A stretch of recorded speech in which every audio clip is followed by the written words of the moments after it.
नमस्कार मित्रांनो, पवार्स क्लासेसमध्ये आपले स्वागत आहे। आजचा आपला टॉपिक आहे परफेक्ट टेन्स, पूर्ण काळ। या अगोदर आपण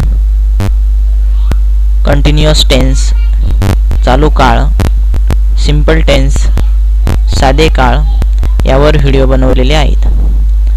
आपण जर ते व्हिडिओ पाहू इच्छित असाल तर मी या व्हिडिओच्या डिस्क्रिप्शनमध्ये त्यांची लिंक शेअर केलेली आहे।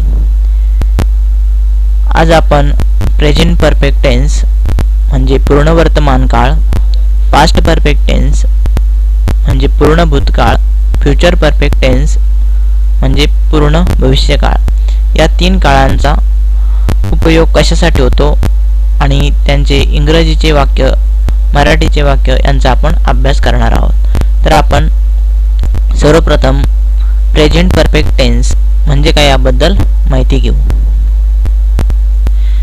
एखादी क्रिया साध्या चालू आहे असे दर्शनासाठी जसं आपण चालू वर्तमान काळ वापरतो, त्याचप्रमाणे एखादी क्रिया बोलता क्षणी पूर्ण आहे असे दर्शनासाठी पूर्ण वर्तमान काळ वापरतात। पूर्ण झालेली क्रिया व्यक्त करताना हा काळ भूतकाळाला वर्तमान काळाशी जोडतो। पूर्ण वर्तमान काळाच्या मराठीच्या वाक्याच्या शेवटी म्हणजेच क्रियापदाला ल, ला, ली अशी अक्षरे व क्रियापदानंतर आहे, आहेत असे शब्द जोडून येतात। यावरून आपल्याला जे मराठीचे जे वाक्य आहेत ही perfect tense, present perfect tense आहेत आपल्याला यावरून कळते। तर मित्रांनो, आपल्याला ह्या काळाचे इंग्रजीमध्ये वाक्य करण्यासाठी ही रचना दिलेली आहे। या रचनेचा उपयोग करून आपण मराठीची वाक्य, प्रेझेंट परफेक्ट टेन्सची जी वाक्य असतात मराठीची, ते आपण इंग्रजीमध्ये करू शकतो।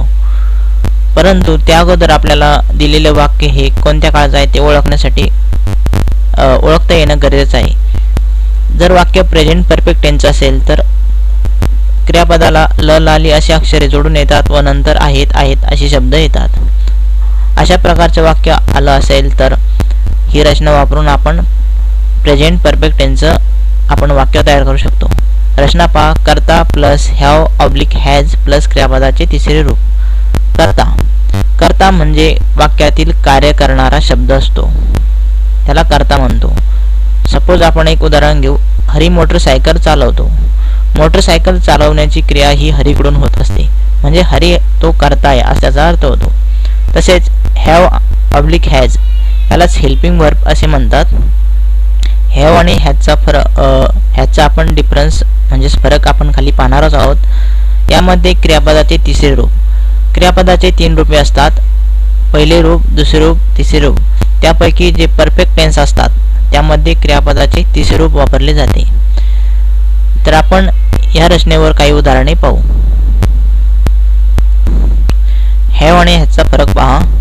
एकवचनी शब्दासोबत हॅज वापरतात। एकवचनी शब्द पहा, ही, शी, इट, राम, श्याम हे एकवचनी शब्द आहेत। तसेच आय आणि यू हे सुद्धा एकवचनी शब्द आहेत। परंतु आय आणि यू सोबत हॅव वापरण्याची प्रथा आहे, त्यामुळे आय आणि यू सोडून जे एकवचनी शब्द आहेत म्हणजे ही, शी, इट, राम, श्याम यांच्यासोबत हॅज वापरतात। आय व यू तसेच वी, दे आणि पीपल हे अनेकवचनी शब्द आहेत, यांच्यासोबत हॅव वापरतात। तर मित्रांनो, ह्या रचनेवर आपण काही उदाहरणे घेतली आहेत, आपण ती सोडवू। पहिलं पहा वाक्य, ते आले आहेत। यासाठी इंग्रजीमध्ये आपल्याला अशा प्रकारे करता येईल, पहा,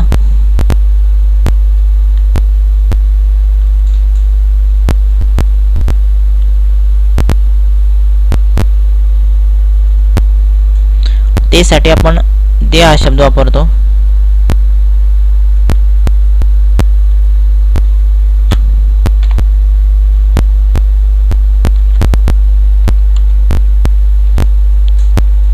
दे आणि दे सोबत आपल्या सूत्रामध्ये सांगितलेलं आहे हॅव, तर दे सोबत हॅव वापरतात। दे हा प्लुरल म्हणजेच अनेकवचनी शब्द आहे, त्याच्यासोबत आपण हॅव वापरतो। त्यानंतर क्रियापदाचे तिसरं कमचे 3 रूप आहेत. कम, केम, कम. तर त्यापैकी तिसरं रूप आहे कम, COME. They have come. दुसरं वाक्य पहा. मी आलो आहे. वाक्य पहा कसं होईल.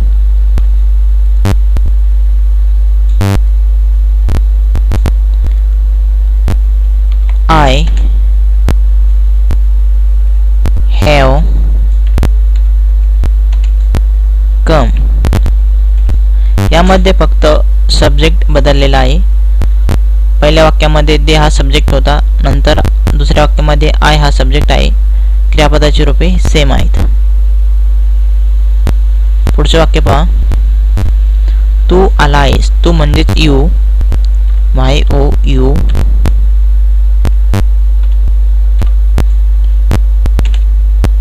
You have come.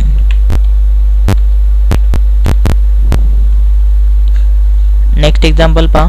मी हे पुस्तक वाचलं आहे. पुस्तक पहा. मी हे पुस्तक वाचलं आहे.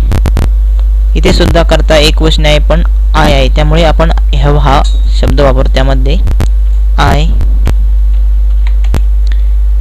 हॅव. रीडचे 3 रूप आहेत. Read, read, read. तर त्यापैकी तिसरं रूप आहे read, READ. I have read. आता या वाक्यामध्ये आहे हे पुस्तक, त्यासाठी धिस बुक आपल्याला वापरावं लागेल. This book. I have read this book.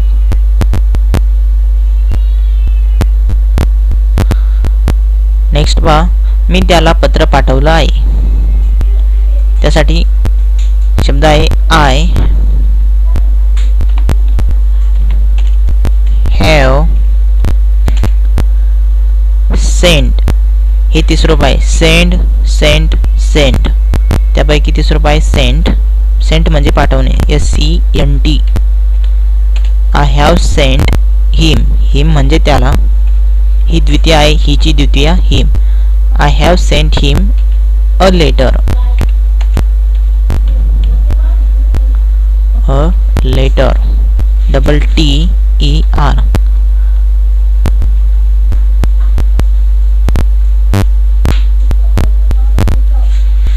I have sent him a letter. मी त्याची परवानगी घेतली आहे.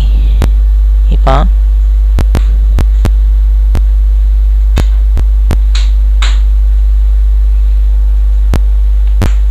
I have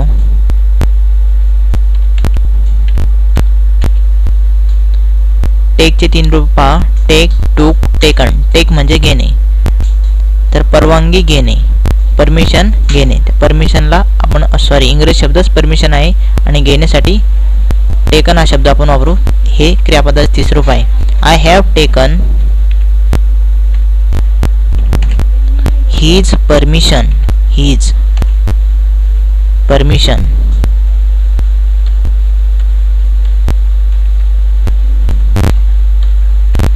I have taken his permission.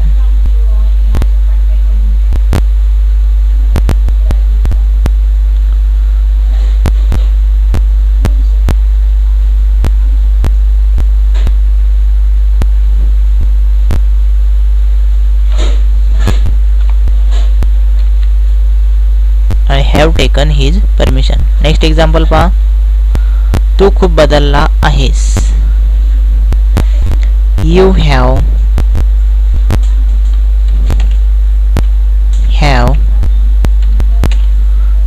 बदलणे ही एक क्रिया आहे. त्यासाठी इंग्रजी शब्द आहे चेंज. चेंजचे 3 रूप आहेत. Change, changed, changed. त्यापैकी आपण तिसरं वापरू changed. You have changed a lot. खूप म्हणजे a lot.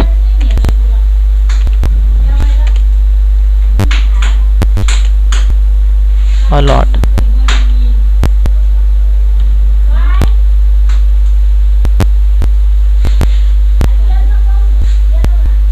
You have changed a lot. किमती पुन्हा वाढल्या आहेत.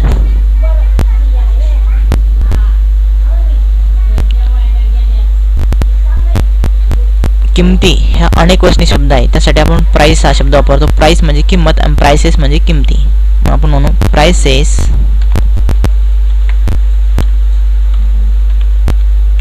prices have gained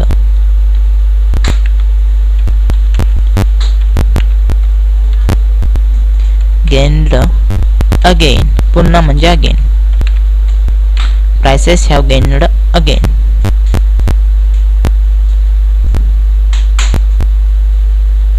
नेक्स्ट पहा, तू आता बाप झाला आहेस. क्रिया पूर्ण झालेली आहे. यू हॅव होण्यासाठी बिकम शब्द आहे. बिकमचे 3 रूप आहेत. Become, became, become. You have become a father.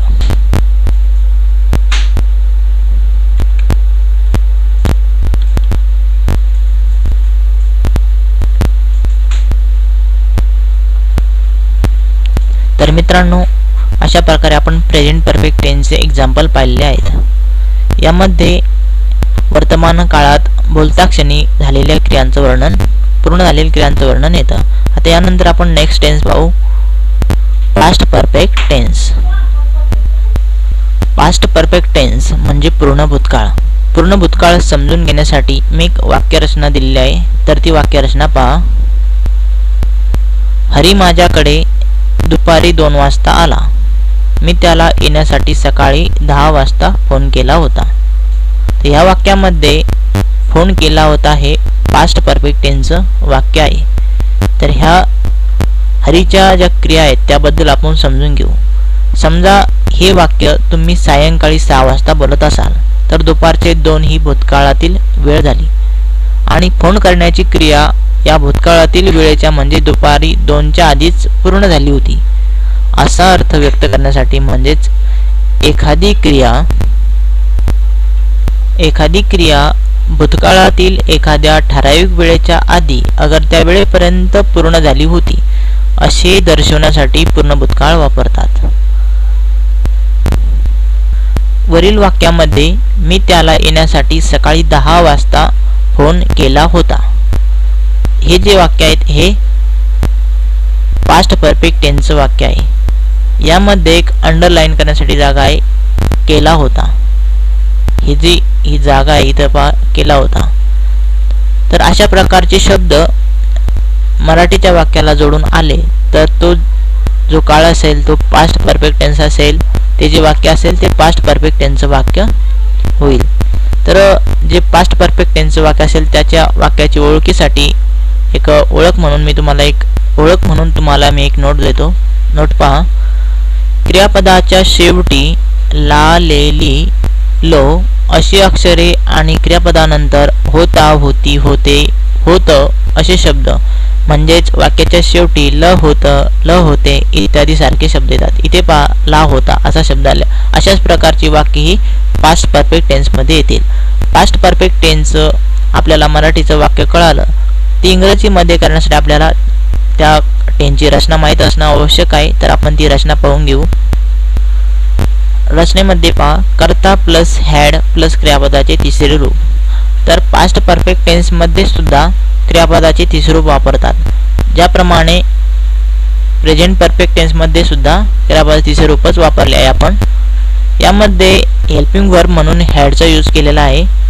तसं प्रेझेंट परफेक्ट टेन्समध्ये हॅव आणि ह्याचा उपयोग केला होता. बाकी जे फॉर्म्युला आहे तो सेम आहे. तर यावर आपण काही एक्झाम्पल सॉल्व्ह करू. सर्वप्रथम पहिलं वाक्य पहा. मी त्याला सकाळी 10 वाजता फोन केला होता. वाक्य अशा प्रकारे होईल पहा. आय हॅड, मी त्याला.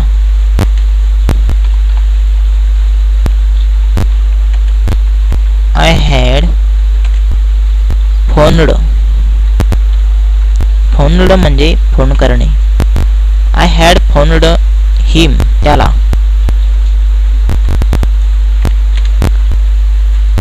ॲट 10, किती वाजता? 10 वाजता. ॲट 10. यामध्ये हे जे ॲट आपण वापरले आहे हे वेळदर्शक शब्द आहे, त्यालाच प्रीपोजिशन असे म्हणतात. नाऊन पूर्वी वापरले जातात म्हणून त्याला प्रीपोजिशन असे म्हणतात. I had honoured him at 10 in the morning. In the morning.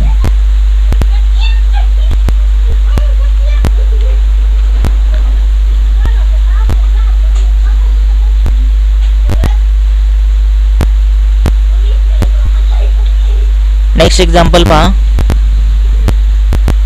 तो आला होता. येण्याची क्रिया ही भूतकाळात पूर्ण झाली होती, म्हणजेच तो साठी आपण शब्द वापरतो ही हॅड कम. कम हे तिसरं रूप आहे. He had come. नेक्स्ट पहा. ते इथे आले होते.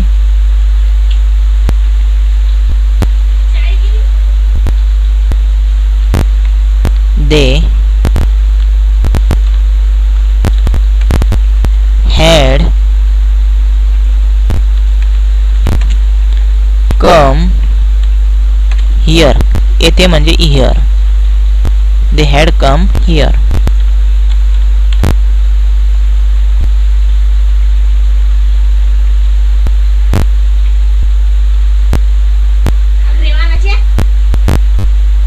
They had come here. Next पहा. मी तिथे गेलो होतो. त्यासाठी शब्द आहे आय हॅड. गोचे तिसरे रूप gone. Go went gone. I had gone तिथे there. I had gone there. Next example पहा.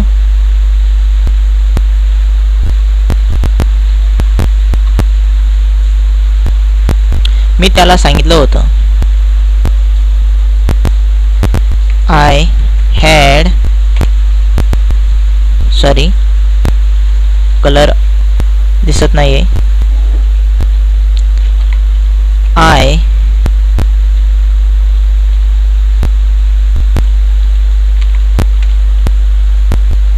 हॅड. सांगण्यासाठी टेल शब्द आहे. टेलचे 3 रूप आहे. Tell, told, told. I had told him. Him म्हणजे त्याला. I had told him. मी त्याला सांगितलं होतं. झालं की I had told him. Next बा. मी त्याला विचारलं होतं.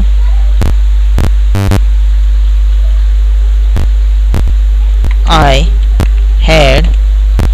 आस्क म्हणजे विचारणे. आस्कचे 3 रूप. Ask, asked, asked.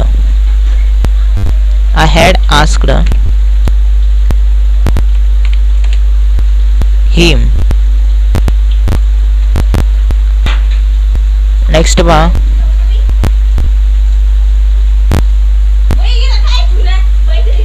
त्याने मला वचन दिलं होतं. त्यानेसाठी he had promised. त्याने वचन दिलं. promised.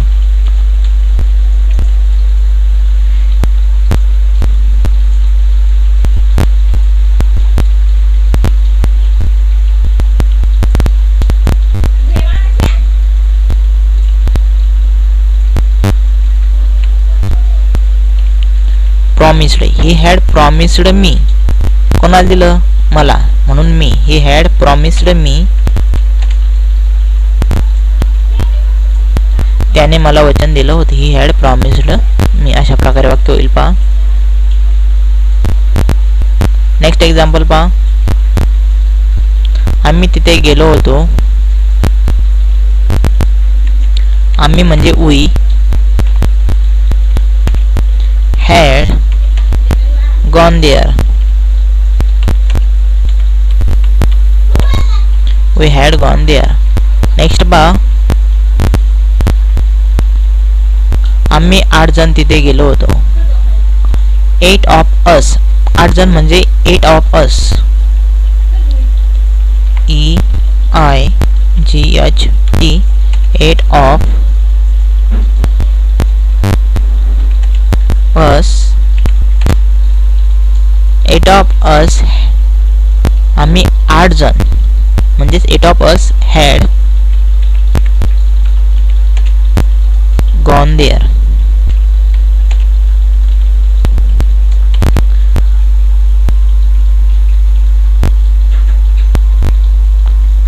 तर अशा प्रकारे आपण पास्ट परफेक्ट टेन्स याविषयी माहिती घेतली आहे. त्याची ही रचना आहे कर्ता प्लस हॅड प्लस क्रियापदाचे तिसरे रूप. तर ही रचना लक्षात ठेवा. या रचनेचा उपयोग करूनच आपल्याला मराठीचे वाक्य इंग्रजीमध्ये करता येतात आणि इंग्रजीचे वाक्य सुद्धा ह्या रचनेमुळेच आपल्याला ओळखता येते कोणत्या टेन्सचे आहेत. त्यामध्ये पास्ट परफेक्ट टेन्समध्ये क्रियापदाचे तिसरे रूप वापरले जाते आणि हॅड हे क्रियापद जोडून येते. ज्या वाक्यात हॅड आणि क्रियापदाचे तिसरे रूप असेल ते वाक्य पास्ट परफेक्ट टेन्सचे असेल. यावरून आपल्याला नक्कीच समजते. आता आपण आपल्या नेक्स्ट टेन्सकडे जाऊ. Future perfect tense. Future perfect tense म्हणजे पूर्ण भविष्यकाळ. या काळाचा उपयोग भविष्यकाळातील ठराविक वेळेच्या आधी एखादी क्रिया पूर्ण झालेली असे दर्शवण्यासाठी हा काळ वापरला जातो. उदाहरणामध्ये पहा, मी या महिन्याच्या शेवटपर्यंत हे पुस्तक वाचलेलं असेल.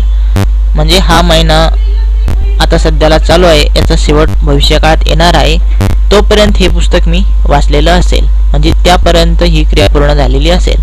सपोज एखाद्या विद्यार्थ्याची परीक्षा 15 मार्चला संपणार असेल आणि आज 10 मार्च आहे आणि त्याला एखाद्याने विचारलं तुझी परीक्षा कधी किंवा केव्हापर्यंत चालली किंवा केव्हा संपेल, तर तो काय सांगेल, माझी परीक्षा 15 मार्चपर्यंत संपलेली असेल. म्हणजे एखादी क्रिया भविष्यकाळात ठराविक वेळेला पूर्ण झालेली असेल असे वर्णन करण्यासाठी हा काळ वापरला जातो. तर ह्या काळाची ओळख अशा प्रकारची आहे. पहा, क्रियापदाच्या शेवटी ल, ला, ले, ली, लो अशी अक्षरे आणि क्रियापदानंतर असेल, असतील असे शब्द. तर याच वाक्यामध्ये पहा, पूर्ण झालेली असेल, ली असेल असं या वाक्यामध्ये येत असतं. या वाक्यामध्ये पहा, मी या महिन्यात शेवटपर्यंत हे पुस्तक वाचलेलं असेल, ल असेल. पहा, या वाक्याखाली मी अंडरलाईन करतो.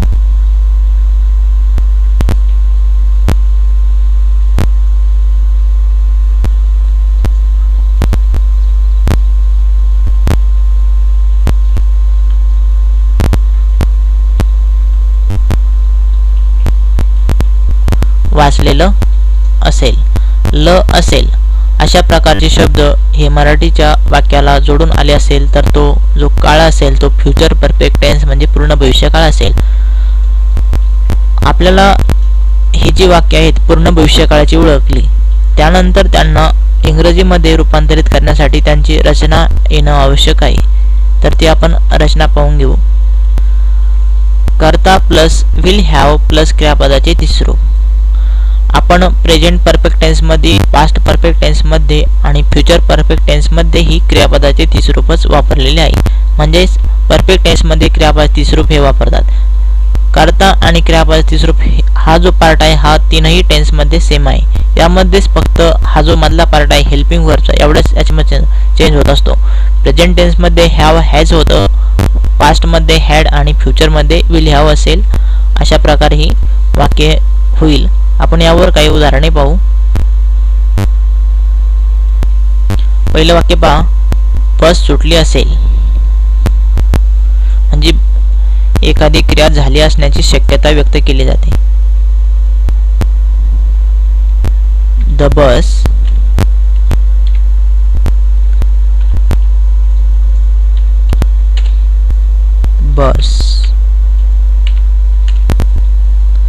will have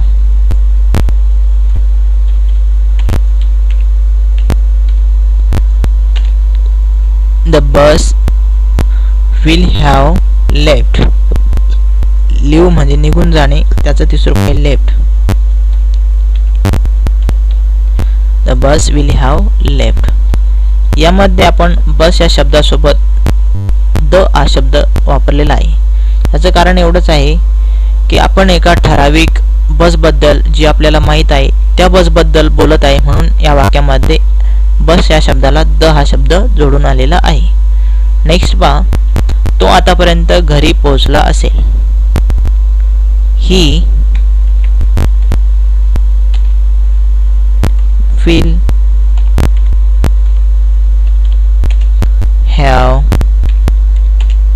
reached. रीच म्हणजे पोहोचणे, रिच्ड म्हणजे पोहोचला असा अर्थ होईल. He will have reached at home. आतापर्यंत म्हणजे बाय नाऊ.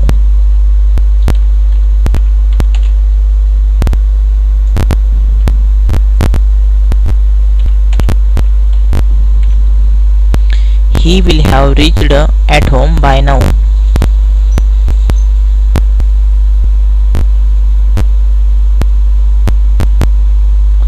अशा प्रकारे वाक्य होईल. नेक्स्ट पहा.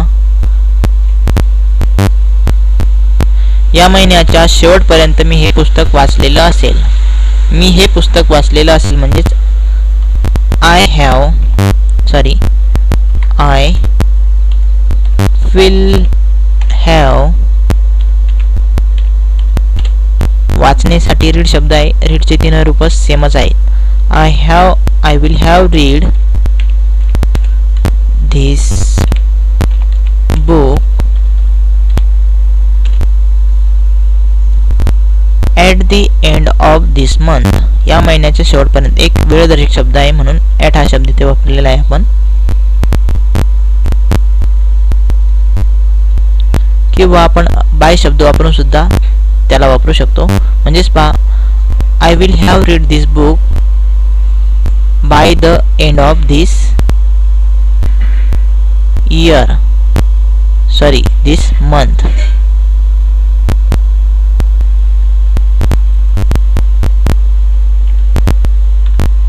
Bye the end of this month.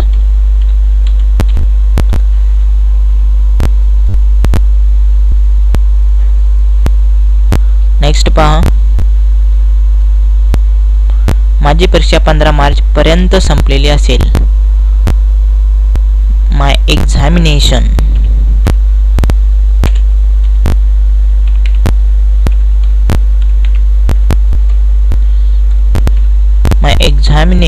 will have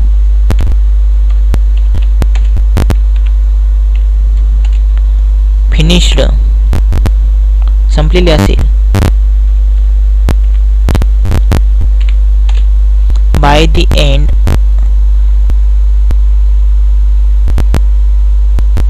my examination will have finished by the 15th of March. By the 15th of March.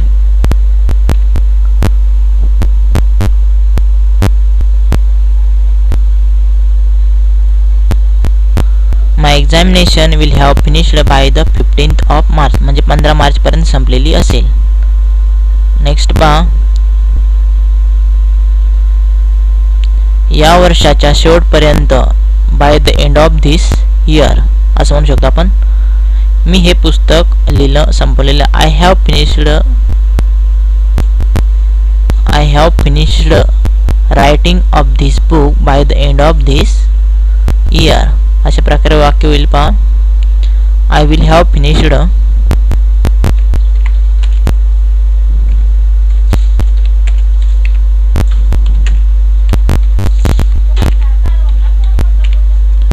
I will have finished writing.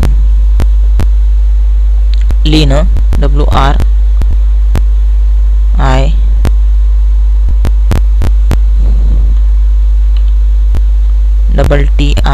WRITING.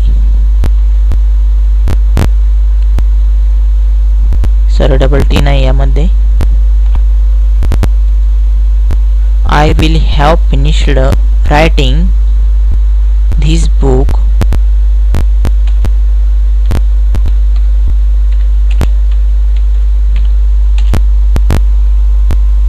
by the end of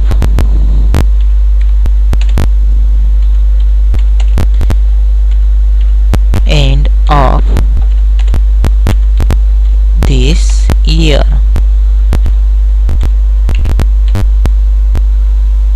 This या वर्षाच्या एंडपर्यंत मी हे पुस्तकाचं वाचणं संपवलेलं असेल असा त्याचा अर्थ आहे.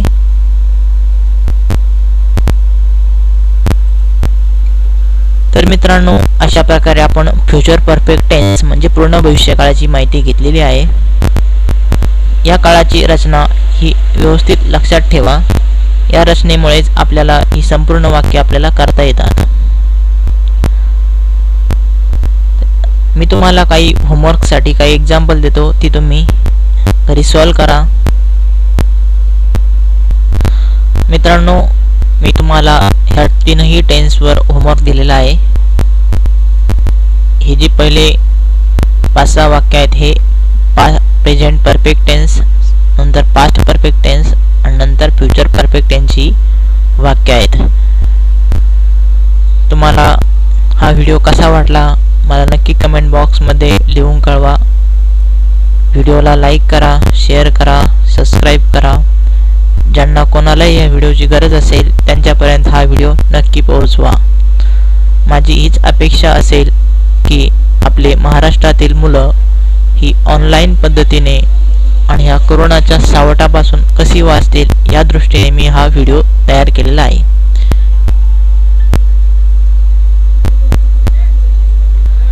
आज आपण इथेच थांबूया. पुढच्या व्हिडिओमध्ये आपण परफेक्ट कंटिन्युअस टेन्सचा अभ्यास करू. तोपर्यंत धन्यवाद.